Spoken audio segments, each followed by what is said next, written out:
आज के वीडियो में हम लोग पढ़ेंगे नॉमिनल पाई मेथड। जैसे कि हम लोग मीडियम ट्रांसमिशन लाइन में तीन मेथड पढ़े थे, end condenser method, nominal T method और थर्ड होता है इसमें नॉमिनल पाई मेथड। ठीक है, तो in this method capacitance of each conductor is divided into two half. इसमें क्या होता है कि हम कैपेसिटर को दो हाफ में डिवाइड करते हैं। आपको मैं फिर से एक बार रिवाइज कर देता हूँ। जो इंड कंडेंसर मेथड होता है उसमें कैपेसिटेंस को सबसे इंड पे, रिसीविंग इंड पे उसको कंसंट्रेटेड मानते हैं। नॉमिनल टी मेथड होता है उसमें हम लोग सेंटर पे कंसंट्रेटेड मानते हैं। मींस जो कैपेसिटर है उसको कहाँ पे लगाते हैं, सेंटर पे लगाते हैं। और साथ ही साथ ये जो आपको nominal T method, nominal pi method है, इसमें हम लोग दोनों साइड कंसंट्रेटेड मानते हैं इसको। मतलब जो कैपेसिटर है उसको हाफ C/2 इधर और C/2 इधर, सेंडिंग और रिसीविंग इन पे दोनों साइड इसको लगा दिया जाता है। ठीक है, तो ये इसका बेसिकली सर्किट डायग्राम है, जिसको आपको ध्यान रखना है। ठीक, तो ये जो आपका Vs दिख रहा है ये है सेंडिंग इन करंट।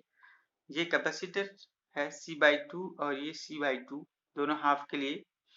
इसके क्रॉस जो करंट है ये IC/2, ये जो सेंडिंग इन करंट है IS, इसका दो पार्ट हो जा रहा है ना। IL ये लाइन के क्रॉस करंट है और ये कैपेसिटिव करंट इसमें फ्लो हो रहा है, तो IC/2 से रिप्रेजेंट किया गया है ना, IC2। और ये से आपका ये जो एक जो कैपेसिटर है इसके क्रॉस करंट हमने ले लिया है IC1 और इसका करंट है IR। ठीक, अब इसके आधार पे आपको इक्वेशन बनाना है। तो ये जो सेंडिंग इन करंट होगा IS, ये किसके बराबर होगा, IS equals to IC2 plus IL, है ना। ये इसका इक्वेशन देखेंगे इस नोट पे। अब आप KCL लगाएंगे तो जो सेंडिंग इन करंट है वो IC2 प्लस IL के बराबर होगा। इसको नोट कर लीजिए पहले। ठीक है, IS is equals to IC2 plus IL। अब यहाँ पे देखते हैं इस नोट पे, इस नोट पे आप करंट का इक्वेशन देखेंगे तो जो IL है वो किसके बराबर हो रहा है, IC1 प्लस IR के। ठीक, ये आपका सेकंड इक्वेशन है। और फाइनली अगर आप वोल्टेज के इक्वेशन पढ़ेंगे तो जो Vs है ये किसके बराबर होगा, यहाँ पे जो ड्रॉप हो रहा है IL into R drop plus XL into IL drop plus आपको फाइनली क्या मिल रहा है, VR। ठीक है, तो ये जो है डायरेक्ट इक्वेशन है। मीन्स जो लॉसेस है वो जो होगा वो क्या होगा, रेजिस्टेंस और रिएक्टेंस के क्रॉस होगा लॉसेस, प्लस आपको फाइनली आपको रिसीविंग इन वोल्टेज मिलेगा। तो ये वोल्टेज का इक्वेशन है। तो वोल्टेज की इक्वेशन इसमें छोटा बनेगा। जब फेजर रिप्रेजेंटेशन बनाएंगे तो इसमें करंट का जो है फेजर जो है थोड़ा सा लंबा बनता है। तो उसको आपको ये जो तीनों इक्वेशन में आता है उसको ध्यान रखना है, बाकी तो आपको पता है जी, ना। तो यहाँ पे आपको ले चलते हैं, ये जो VR है जब इसको वेक्टर फॉर्म में रिप्रेजेंट करते हैं तो VR equals to VR plus J0। इस फॉर्म में हम लोग लिखते हैं। और जैसे आप IR को वेक्टर फॉर्म में जब रिप्रेजेंटेशन करते हैं हम लोग, तो IR equals to vector of IR equals to IR into cos phi R minus J sine phi R। ये इसका रिप्रेजेंटेशन होता है, इसको ध्यान रखना है। अब ये जो चार्जिंग करंट है IC1 है ना, ये कहाँ से आया, तो ये जो चार्जिंग करंट का इक्वेशन है फर्स्ट IC1, तो अपने कैपेसिटर के पास जो करंट जैसे हम लोग इक्वेशन निकालते हैं, है ना, तो IC इज इक्वल्स टू उसका वोल्टेज जो भी रहेगा VR, क्योंकि हमने VR रिसीविंग इन पे है तो इसलिए इसको VR लिख दिया डिवाइड बाय XC। क्योंकि हम क्या लिखते हैं, XC is equals to 1/ωc, तो इसको J के फॉर्म में रहता है J⍵c। तो ये हो जाएगा VR डिवाइड बाय 1/J⍵c। तो इसको अब फाइनली ऊपर लेके जाओगे तो ये इक्वेशन आएगा, है ना। चूंकि यहाँ पे C की जगह क्या है, C/2 लिखना है, तो ये आपका इक्वेशन आ जाएगा J⍵c/2 इंटू VR। ठीक, ये इसके क्रॉस कैपेसिटर के क्रॉस जो करंट है चार्जिंग करंट, उस पे ये इक्वेशन बनेगा। अब आपको ले चलते हैं इसके फेजर रिप्रेजेंटेशन की ओर। इक्वेशन है आपको साइड में लिखे रहे होंगे, उसको ध्यान रखना है। तो सबसे पहले हमने रिफरेंस फेजर बनाया ओ से लेके ए तक, ये है आपका वी आर। ठीक है, ओ से लेके ए तक हमने वी आर बनाया। यहाँ से फाई आर डिग्री नीचे की ओर बनेगा इसका आई आर। ठीक है, ये जो एंगल है दोनों के बीच ये है आई आर। अब ये जो आपका आई आर था, यहाँ से जो कैपेसिटिव करंट है वो हमेशा 90 डिग्री ऊपर की ओर लीड करता है।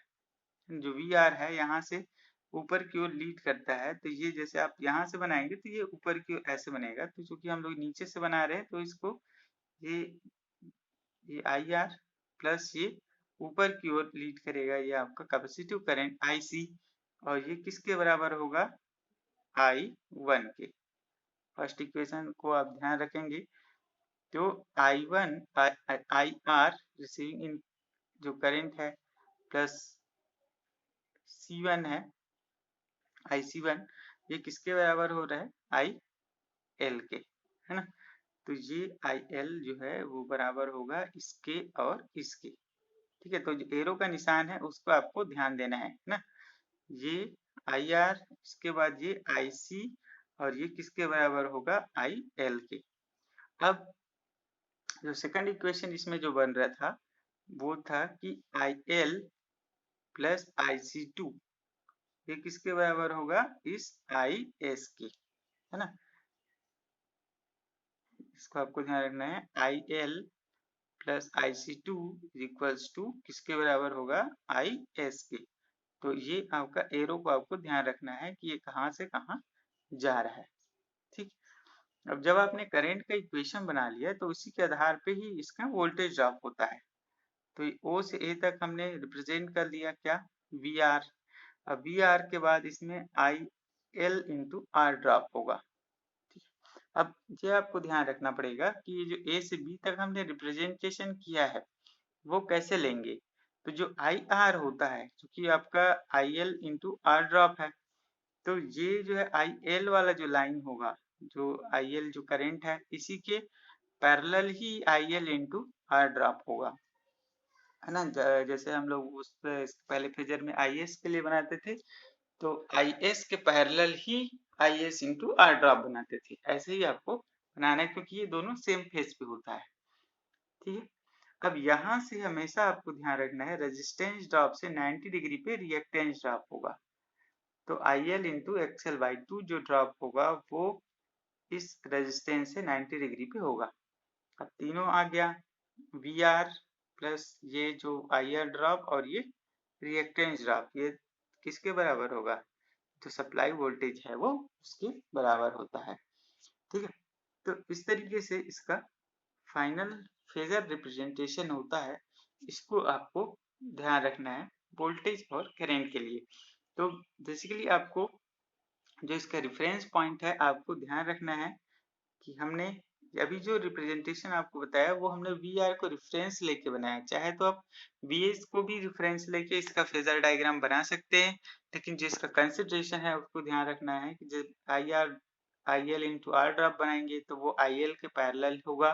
दूसरा चीज कि ये जो आपका आई आर, ये जो रेजिस्टेंस जो आई आर जो है मीन्स रिसीविंग इन करंट है, वो हमेशा 5r डिग्री नीचे की ओर बनेगा वी आर से। ठीक, और हमेशा इस रेजिस्टेंस से 90 डिग्री ही रिएक्टेंस ड्रॉप बनेगा। इस तरीके से तीन कंसिडरेशन होता है जिसको आप ध्यान में रखते हुए ये फेजर रिप्रेजेंटेशन बनाएंगे।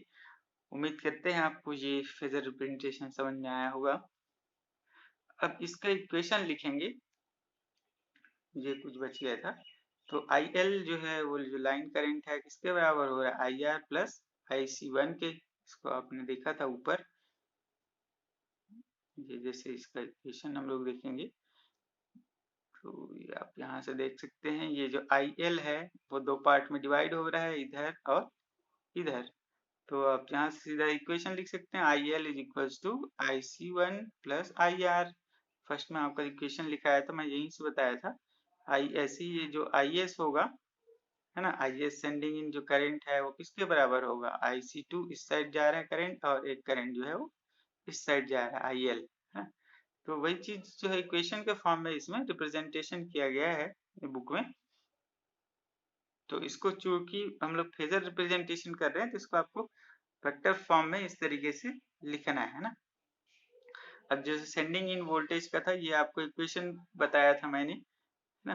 तो Vs is equals to I L into R plus J XL, हम इस तरीके से इसको रिप्रेजेंटेशन करते हैं। ऐसी IC2 के लिए जब करंट निकालेंगे है ना, तो उसके लिए ये इक्वेशन आएगा, और ऐसी IS equals to I L plus IC2 sending in current का है ना। तो इस तरीके से ये तीनों एनालिसिस जो है यहाँ पे आपका समाप्त होता है। फिर से मिलेंगे नेक्स्ट वीडियो में, तब तक के लिए धन्यवाद।